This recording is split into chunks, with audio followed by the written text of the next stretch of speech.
চলবে না। যদি তোমরা চলো তাহলে কি হবে? ফাতাফাররাকা বিকুম আন সাবিলি যালিকুম ওয়াসাকুম বিহি লাআল্লাকুম তাত্তাকুন।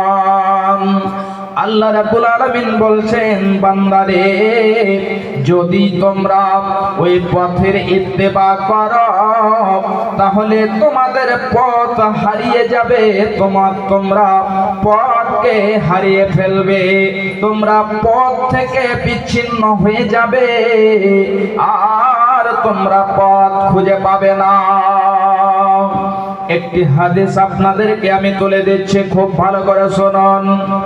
বিশ্ব নবী মুহাম্মদুর রাসূলুল্লাহ সাল্লাল্লাহু আলাইহি ওয়াসাল্লাম একটি লম্বা করে দাগ টেনে দিলেন, রেখা টেনে দিলেন, এবং ওই লম্বা রেখাটির দাগটের ডান দিকে এবং বাম দিকে ছোট্ট ছোট্ট করে দাগ টেনে দিলেন।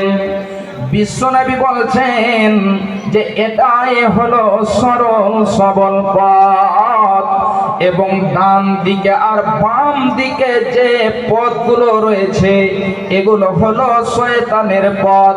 এতে প্রত্যেকটি পথে, প্রত্যেকটি রাস্তাতে শয়তান একটা করে চাদর লটকে লটকে বসে রয়েছে। যখন মানুষেরা আসে, মানুষদেরকে ডাক দেয়, হে আব্দুল্লাহ, হে আব্দুর রহমান, চলে এসো। যখন ওই আব্দুল্লাহ, যখন ওই আব্দুর রহমান, যখন ওই আব্দুস সাত্তার শয়তানের ডাকে সাড়া দেয়, তখন যেন শয়তান সবচেয়ে বেশি আনন্দ পায়।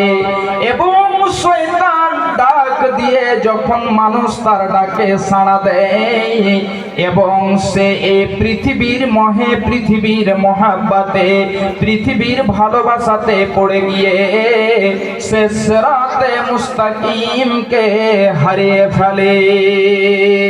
যখন সে শয়তানের ডাকে সাড়া দেবে, শয়তানের ডাকে যখন সে চলে যাবে, তখন যেন তার পথ হারিয়ে যাবে, আর সে পথ খুঁজে পাবে না। আল্লাহ রাব্বুল আলামিন বলছেন, ফাতাফাররাকা বিকুম আন সাবিল